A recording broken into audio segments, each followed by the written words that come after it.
अस्सलामुअलैकुम दोस्तों, कैसे हैं आप सब। उम्मीद करता हूँ खैरियत से होंगे। Welcome to my channel Naseer center voice. तमाम वीडियो अपडेट्स के लिए नसीर सेंटर वॉइस को सब्सक्राइब करके बेल नोटिफिकेशन को ऑन कर दें। दोस्तों, एक पिज़्ज़ा डिलीवरी की नौकरी आपको लगता होगा काफ़ी आसान होती है। बाइक स्टार्ट करो और खाना एक जगह से उठाओ और दूसरी जगह पर ले जाओ। लेकिन इनको किस कदर परेशानी का सामना करना पड़ता है, ये हम लोग नहीं समझते। कभी धूप में लंबा सफ़र तो कभी तेज़ बारिश, कभी रात का घुप अंधेरा तो कभी लोकेशन ढूंढने में मुश्किल का सामना। लेकिन फिर भी वो हमारे लिए टाइम पर खाना लेकर आते हैं। दोस्तों, आज की स्टोरी एक पिज़्ज़ा डिलीवरी बॉय की है जो अपना ताल्लुक़ कराची से बताते हैं। चलते हैं आज की स्टोरी की तरफ और सुनते हैं उमैर की स्टोरी इन्हीं की ज़ुबानी। अस्सलामुअलैकुम नसीर भाई, मेरे साथ होने वाला ये वाक़या 2022 का है। तब मैं यूनिवर्सिटी से फ्री हो चुका था। अपनी सीवीज़ जगह जगह ड्रॉप करने के बाद भी मुझे जब कहीं से भी इंटरव्यू की कॉल नहीं आई तो मैं बहुत परेशान रहने लगा। मैं हमेशा से कुछ ऐसा करने का सोचता था जिससे मैं अपने घर वालों की मदद कर पाता। मेरे पास इतने पैसे तो ना थे कि मैं अपना बिज़नेस शुरू कर सकता, क्योंकि मेरे वालिद ने मेरी पढ़ाई पर काफ़ी पैसे लगा दिए थे। नौकरी ढूंढते हुए मुझे 2 माह हो चुके थे, लेकिन अब भी मुझे कहीं से जवाब ना आया। आखिरकार हिम्मत करके मैंने पिज़्ज़ा डिलीवरी का काम शुरू कर दिया। शुरू की कुछ देर मुझे पिज़्ज़ा बनाना भी सिखाया गया, लेकिन कुछ दिन गुजरने के बाद मुझे परमानेंट तौर पर डिलीवरी बॉय का काम दे दिया गया। मुझे कोई भी ऑर्डर मिलता तो मैं जल्द अज़ जल्द ऑर्डर डिलीवर करके वापस आ जाता था। कभी कभार मुझे ये काम काफ़ी मुश्किल लगता, लेकिन फिर ये सोचता कि बस कुछ ही दिन करूँगा, इसके बाद शायद मुझे कहीं से इंटरव्यू की कॉल आ जाए। और फिर एक दिन कुछ ऐसा हुआ कि हमारे मैनेजर किसी ज़रूरी काम की वजह से दिन को जल्दी घर चले गए और इन्होंने मेरी और एक और लड़का जिसका नाम साद था, रेस्टोरेंट बंद करने की ड्यूटी लगाई। हम सारी चीज़ें समेट कर सफाई वगैरह करने के बाद जाने ही लगे थे कि अचानक फ़ोन की रिंग बजी। वैसे तो हम रात 12 बजे के बाद कोई कॉल अटेंड नहीं करते थे, लेकिन इस रात साद ने मुझे कॉल अटेंड करने को कहा, जिसको मैं मना नहीं कर सकता था। खैर, मैंने कॉल उठाई तो एक बूढ़े आदमी की कांपती हुई आवाज़ सुनी। इसने मुझे 3 रेगुलर पिज़्ज़ा का ऑर्डर दिया और अपना एड्रेस बताकर कॉल बंद कर दी। इस बूढ़े आदमी ने जो एड्रेस मुझे बताया था वो मेरे घर के रास्ते में ही आता था, इसलिए मैंने सोचा कि घर जाते जाते डिलीवर कर जाऊंगा और शायद रात के इस वक्त टिप भी अच्छी मिल जाएगी। खैर, मैंने साद को जल्दी से पिज़्ज़ा रेडी करने का बोला और ख़ुद रेस्टोरेंट के अंदर बैठकर पिज़्ज़ा तैयार होने का वेट करने लगा। कोई 25 से 30 मिनट के बाद साद पिज़्ज़ा तैयार करके बाहर ले आया। साद ने जल्दी से तीनों पिज़्ज़े पैक किए और बिल की रसीद मेरे हाथ में दी और मैंने जल्दी से एड्रेस की पूरी इन्फॉर्मेशन ली और रेस्टोरेंट से निकल पड़ा। रेस्टोरेंट से कोई 3 किलोमीटर दूर वो एड्रेस था जहां मैंने पिज़्ज़े डिलीवर करने थे। इस एड्रेस को जाने वाला रास्ता काफ़ी ख़राब था। जगह जगह से रोड टूटी हुई थी और स्ट्रीट लाइट्स ना होने के बराबर थी। हर तरफ एक अजीब डरा देने वाला खौफनाक अंधेरा छाया हुआ था। बहरहाल, मैं इस रोड पर खड़ा था जहां मुझे इस आदमी ने आने का बोला था, लेकिन किसी किस्म की रोशनी ना होने की वजह से मुझे इस आदमी का घर ढूंढने में काफ़ी मुश्किल हो रही थी। मैंने इस बूढ़े आदमी को कॉल की तो बेल जाने लगी, लेकिन कोई भी आगे से कॉल अटेंड नहीं कर रहा था। 2-3 बार मैंने कॉल की, लेकिन अब भी आगे से कोई जवाब ना आया। कुछ टाइम के लिए तो मुझे ऐसे लगा जैसे मेरे साथ किसी ने मजाक किया है और रात के इस टाइम मुझे बेवकूफ़ बना दिया है। अब अगर पिज़्ज़ा डिलीवर ना हुआ तो मैनेजर मुझ पर गुस्सा करेंगे। आगे पीछे ऐसा कोई ना था जिससे मैं इस घर के बारे में पूछ सकता। मैंने दोबारा गूगल मैप देखने के लिए मोबाइल निकाला। कभी वो मुझे राइट साइड पर ले जाता तो कभी लेफ़्ट साइड पर। 15-20 मिनट तक मैं वहीं आगे पीछे घूमता रहा अचानक से मुझे इस बूढ़े आदमी का बताया हुआ ये घर दिखाई दिया। सफ़ेद पेंट, ब्राउन गेट और ऊपर 2 पानी की टैंकियां लगी थीं। मैं जब इस घर के सामने पहुंचा तो मुझे लगा ये वही घर था जिसके बारे में मुझे इसने बताया था। मैंने बाइक को एक तरफ खड़ा करने के बाद नीचे उतरकर इस घर की बेल बजाई।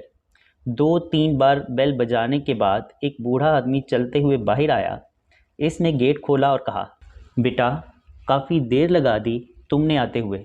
मैंने इनकी बात सुनते ही जवाब दिया कि अंकल, मैं तो कब से आ गया हूँ, लेकिन आप फ़ोन क्यों नहीं उठा रहे थे? मैं पिछले 15 मिनटों से इसी एरिया में घूम रहा हूँ, लेकिन उम्मीद है पिज़्ज़ा अभी ठंडा नहीं हुआ होगा। अंकल ने मुझसे मौजरत करते हुए मुझसे कहा, बेटा माफ़ करना, मैंने फ़ोन अंदर रख दिया था इसलिए आवाज़ सुनाई नहीं दी। और हम सारे गपशप में इतने मगन थे इसलिए फ़ोन पर ध्यान ही ना दिया। मेरी नज़र अंदर की तरफ गई तो अंदर वाकई 2 लोग और मौजूद थे। वो ईंटों की बनी हुई कुर्सियों पर बैठे थे और इनके सेंटर में पड़ा हुआ टेबल भी ईंटों का ही बना हुआ था। इस बूढ़े आदमी ने मुझसे पिज़्ज़ा लिया और जाकर इसे ईंटों के बने हुए टेबल पर रख दिया। देखने में इस बूढ़े आदमी को मिलाकर टोटल 3 आदमी मुझे दिखाई दिए, लेकिन अंदर से जो शोर आ रहा था वो सुनकर मुझे ऐसा महसूस हुआ था कि इन सब के अलावा भी काफ़ी सारे लोग अंदर मौजूद हैं। मैंने बग़ैर कुछ और सोचे अंकल से कहा, अंकल पेमेंट जल्दी कर दें, मैंने वापस घर जाना है। आपके टोटल 2400 बने हैं और ये बिल की रसीद भी ले जाएं। इसके बाद वो बूढ़ा आदमी मुझसे बिल की रसीद लेकर घर के अंदर चला गया और 5-10 मिनट गुजरने के बाद भी वो घर से वापस ना आया।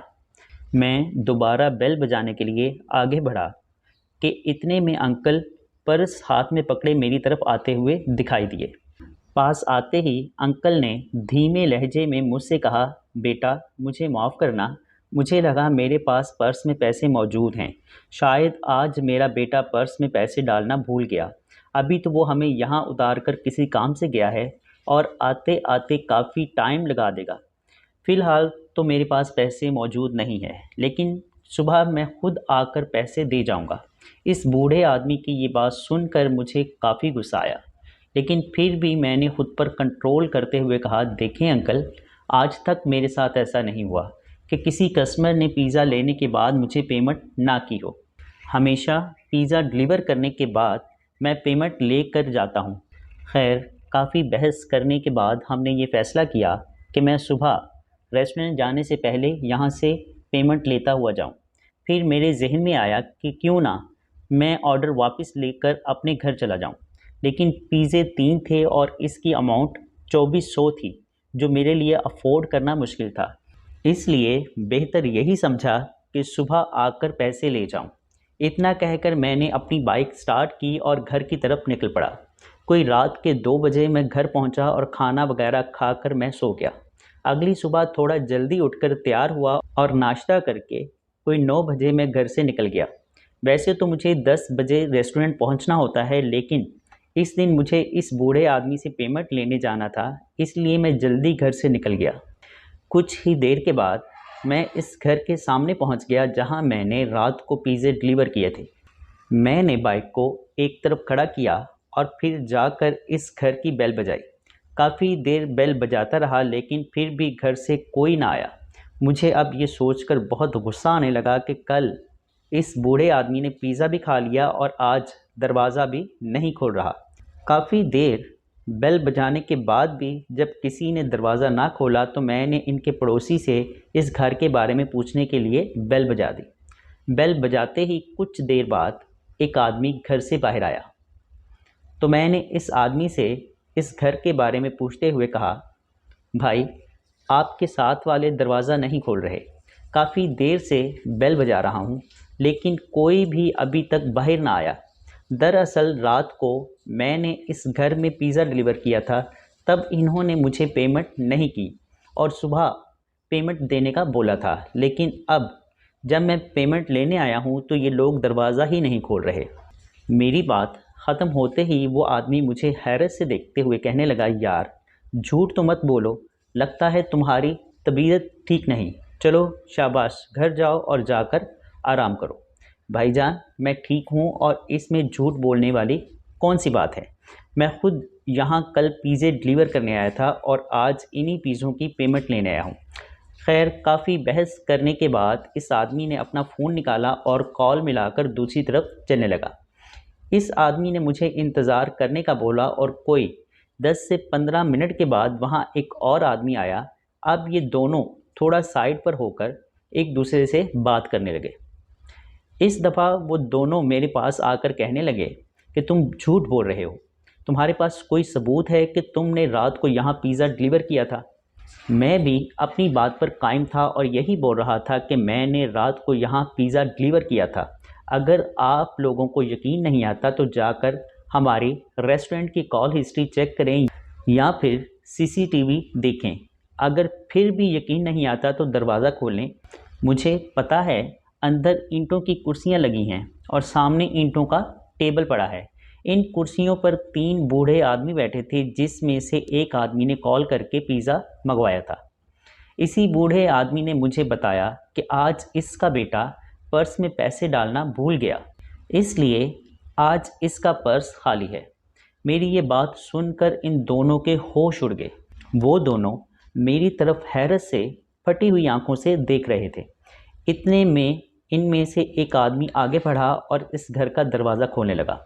जैसे ही दरवाज़ा खोला मैंने इसको इसी टेबल की तरफ इशारा करते हुए कहा, वो देखें, वो सामने ईंटों की कुर्सियाँ और ईंटों का बना हुआ टेबल पड़ा है। इस टेबल के ऊपर अभी भी वही पिज़्ज़े के डब्बे पड़े हुए थे जो मैं रात को डिलीवर करके गया था। मेरी बात ख़त्म होते ही जब मैंने इनकी तरफ देखा तो वो मुझे बहुत ज़्यादा खौफज़दा दिखाई दिए। दोनों के माथे पे पसीना और डर के असरात साफ देख सकता था मैं। दोनों के मुंह से एक भी लफ्ज़ नहीं निकल रहा था। एक चुप सी लग गई थी इन दोनों को। मुझे कुछ भी समझ ना आया कि इन दोनों के साथ ऐसा क्यों हो रहा है। इन दोनों में से एक लड़का टेबल की तरफ गया और पिज़्ज़े के डिब्बे खोलकर देखने लगा। इसने देखा कि पिज़्ज़े के कुछ स्लाइस वैसे ही पड़े थे और कुछ स्लाइस ऐसे पड़े थे जिनको कोई नॉर्मल इंसान ऐसे नहीं खा सकता था। ये सब देखकर मैं भी कुछ हद तक डर चुका था। बहरहाल इन दोनों में से एक आदमी ने मुझे पैसे निकाल कर दिए और कुछ ऐसा कहा जिसको सुनकर मेरे रोंगटे खड़े हो गए। मैं बहुत ज़्यादा घबरा चुका था। वो आदमी मुझसे कहने लगा कि आपको पता है मैं कौन हूँ? मैं इसी बूढ़े आदमी का बेटा हूँ जिसने पिज़्ज़ा ऑर्डर किया था और मेरे वालिद को इस दुनिया से गुज़रे हुए 1 साल हो चुका है। मेरे वालिद को पिज़्ज़ा इस कदर पसंद था कि वो मुझसे अक्सर कहा करते थे कि मैं जब भी मरूं तो मेरे कुलों पर सब लोगों को पिज़्ज़ा भी खिलाना। पिज़्ज़े से मेरे वालिद का एक अलग ही प्यार था। वो अक्सर अपने भाइयों को बुलाकर इसी जगह बैठकर पिज़्ज़ा खाया करते थे और तुमने जो बाकी 2 आदमी देखे थे वो भी मेरे चचा थे। इन दोनों की मौत 2 साल पहले एक कार एक्सीडेंट में हुई थी। इस रात भी वो मेरे वालिद के साथ बैठकर पिज़्ज़ा खाने के बाद अपने घर वापस जा रहे थे कि अचानक इनकी कार का एक्सीडेंट हुआ जिसमें वो दोनों अपनी जान की बाजी हार गए। मेरे इन दोनों चाचा की डेथ के बाद मेरे वालिद अक्सर मुझसे कहा करते थे कि वो दोनों अभी भी मुझे दिखाई देते हैं, मेरे साथ बैठकर पिज़्ज़ा खाते हैं। ना ही कभी मैंने इनकी बात पर ध्यान दिया था और ना ही मेरे घर वालों ने इनकी बात पर कभी यकीन किया था। लेकिन तुम बता रहे हो कि यहाँ 3 आदमी थे, तो आज मैं भी ये बात मानने पर मजबूर हो गया कि वाकई वो तीनों आज भी इकट्ठे होते हैं। और ये पिज़्ज़ा इसी बात का सबूत है कि सच में इन्होंने ही ये पिज़्ज़े खाए थे। मैं भी ये सुनकर काफ़ी हैरान था जो इन्होंने मुझे बताया था। मैं कुछ ही देर तक पेमेंट लेकर रेस्टोरेंट वापस आ गया और आकर ये वाक़या मैंने जिसको भी बताया, इसने मेरी बात पर यकीन न किया, सिवाय इस लड़के के जो इस रात मेरे साथ मौजूद था, जिसके सामने मैंने ऑर्डर लिया था। नसीर भाई, ये था मेरा खौफनाक वाक़या जो मैंने आपके साथ शेयर किया है। बहुत शुक्रिया उमैर, आपने हमारे साथ ये खौफनाक कहानी शेयर की। दोस्तों, कैसी लगी स्टोरी आपको आज? उम्मीद करता हूँ पसंद आई होगी। अगर पसंद आई है तो मेरी इस स्टोरी को लाइक करके चैनल को सब्सक्राइब कर दें और अपना बहुत सा ख्याल रखिएगा और मुझे अपनी दुआओं में याद रखिएगा। मिलते हैं किसी और खौफनाक स्टोरी में। तब तक के लिए अपना और अपने घर वालों का बहुत सा ख्याल रखिएगा। अल्लाह हाफिज़।